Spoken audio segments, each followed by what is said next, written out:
Well, that caught me off guard. I was just having a little drink of my cup of tea. I've been waiting all morning for a cup of tea.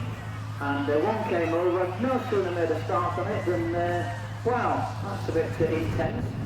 I don't want to be over there anywhere near that. I'm certainly not brave enough to be a firefighter. I know that there are some brave firefighters around. And if someone can call for the fire brigade, please. Of course, it wasn't a case of get your mobile phone out. We are talking about quite a long time ago, during the war.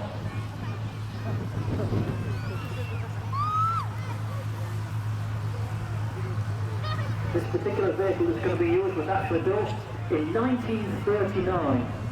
So boys and girls, help me out here. We're in 2009. That was built in 1939. So how old was that?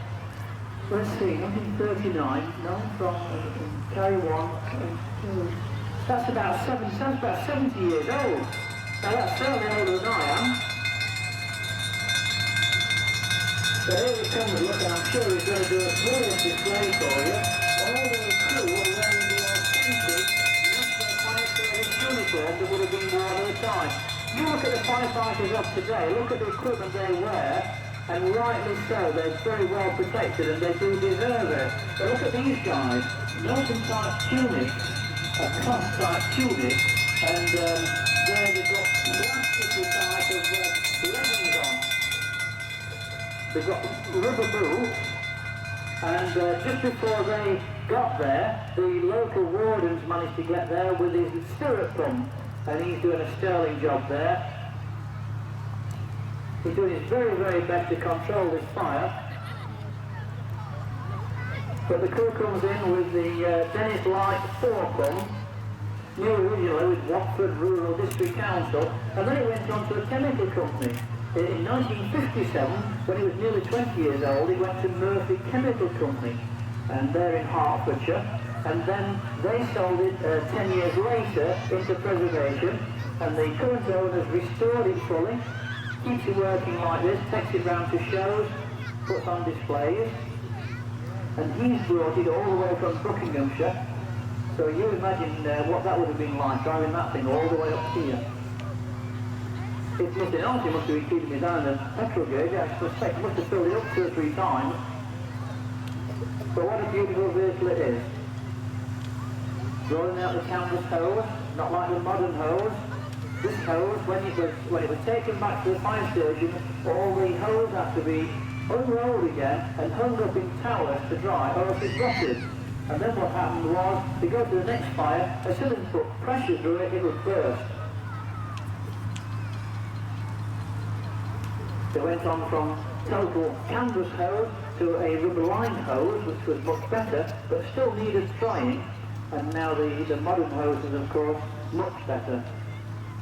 Technological advances.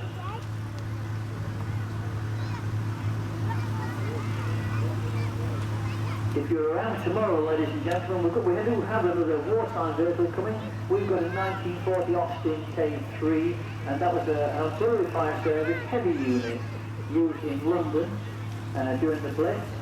So that's tomorrow. Today, we're very, very lucky that we've got this machine, as we are lucky and grateful to have all the vehicles. They've been brought, as you've heard, they've been brought from all over, from Humberside. We've got some from Gateshead, Liverpool. I'm just having a quick scan through the programme here. Kent, Nottingham, Begley in East Yorkshire, Bury St Edmunds, Newcastle on Lyme, which is not so far away in Staffordshire. Get yourselves a programme, ladies and gentlemen, and you can see all of the vehicles that are going to be on display, and it tells you a little bit about the displays we're going to do. The programmes, we've provided them free of charge. We have them printed, we're going to give them to you if you want one. All we ask is, you make a donation to the Children's Hospital. We suggest you put £1 in. If you want to put more in, we'd be grateful for that. For every penny that you give, there'll be no expenses taken out of it at all. Every penny you give goes to the Children's Hospital. So there you go, they've got the major pump to work. They're lifting water out of the dam.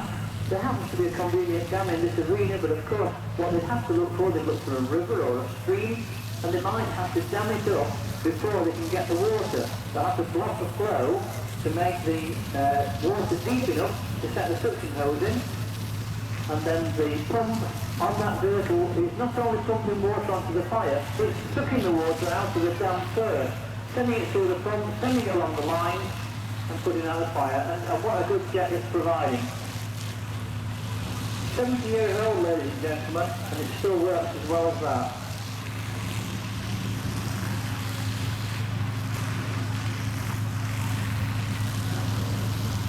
A reminder again that all of the people taking part are enthusiasts, with the exception of the professionals, as in the full-time safety officer and the fire crew that are on standby. Everyone else are enthusiasts, members of the Fire Service Preservation Group. If you're interested in joining the Fire Service Preservation Group, go along to Control, see Katie.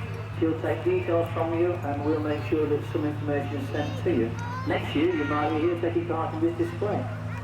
We don't just have men taking part, we have women, and we have children as well. It's very much a family society, and you don't have to own